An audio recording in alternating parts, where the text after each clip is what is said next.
Chapter 3: Planning Business Messages.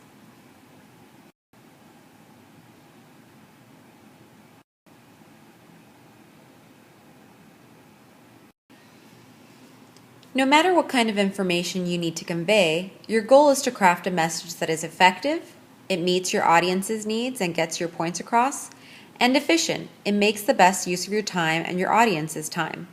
Following a clear and proven three-step process will help you meet both goals. First, planning business messages. Second, writing business messages. Third, completing business messages.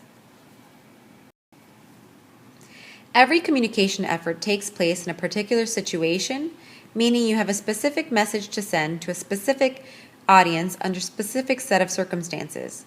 Analyzing the situation gives you the insights necessary to meet your own needs as a communicator while also meeting the information needs of your recipients.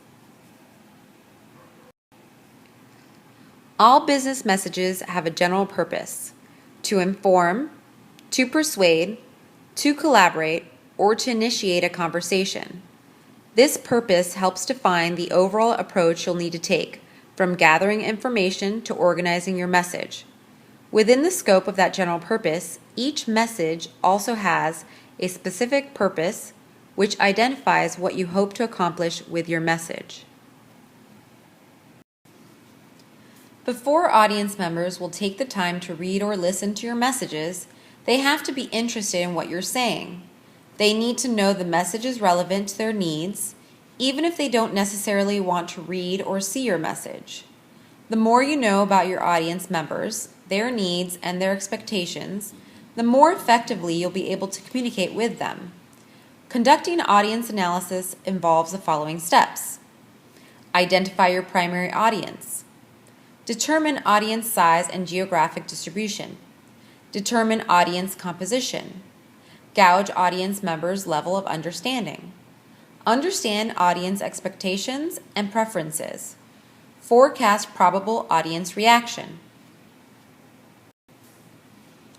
When you have a clear picture of your audience, your next step is to assemble the information you will include in your message.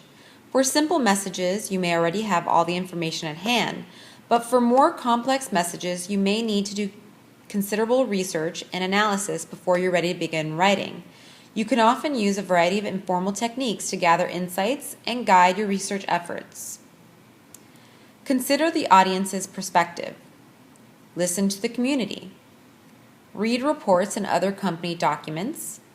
Talk with supervisors, colleagues, or customers. Ask your audience for input.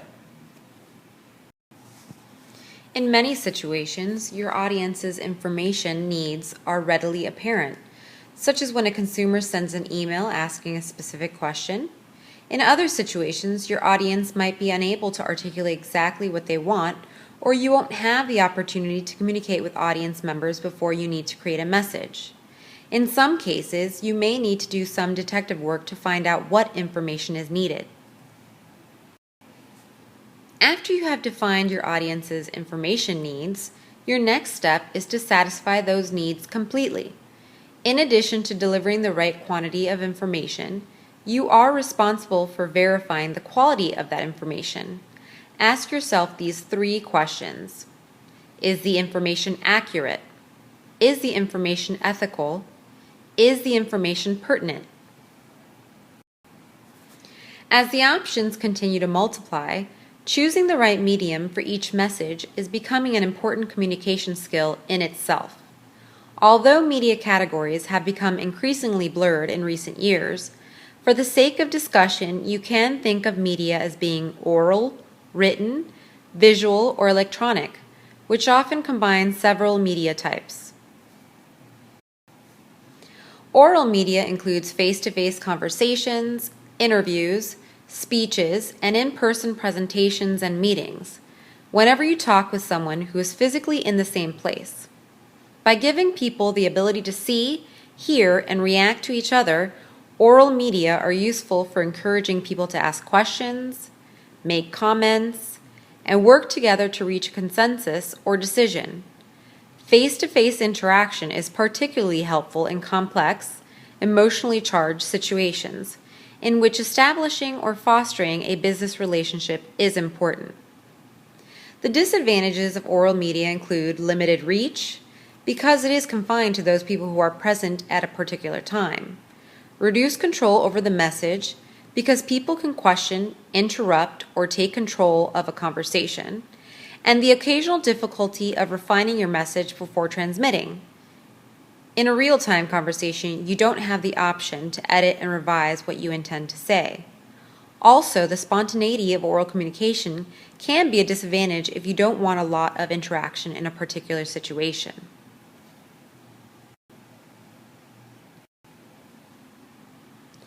Written messages, those printed on paper rather than delivered electronically, take many forms, from traditional memos to glossy reports that rival magazines in production quality. Memos are brief printed documents traditionally used for the routine, day-to-day exchange of information within an organization. Letters are brief written messages generally sent to recipients outside the organization. Reports and proposals are usually longer than memos and letters, although both can be created in memo or letter format. These documents come in a variety of lengths, ranging from a few pages to several hundreds, and are usually fairly formal in tone. The importance of visual elements in business communication continues to grow.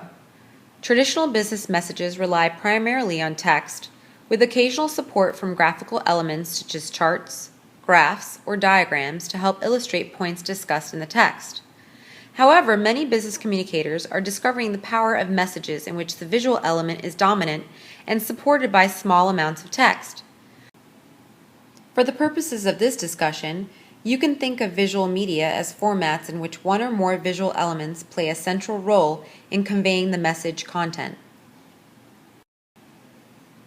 The range of electronic media is broad and continues to grow even broader, from podcasts and blogs to wikis and social networks to email and text messaging.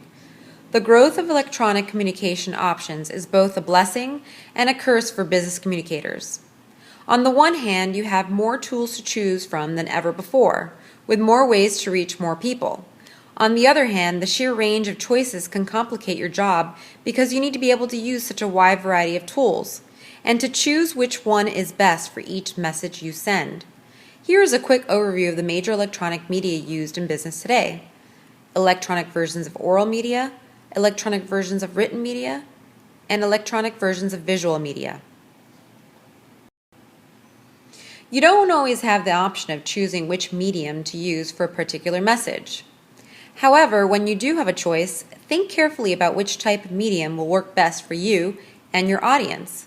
Consider these factors: media richness, message formality, media limitations, urgency, cost, audience preferences.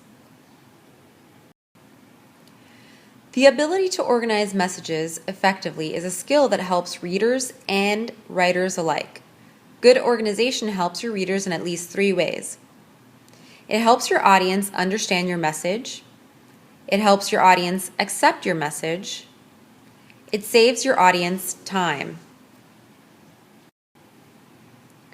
The topic of your message is the overall subject, and your main idea is a statement about that topic.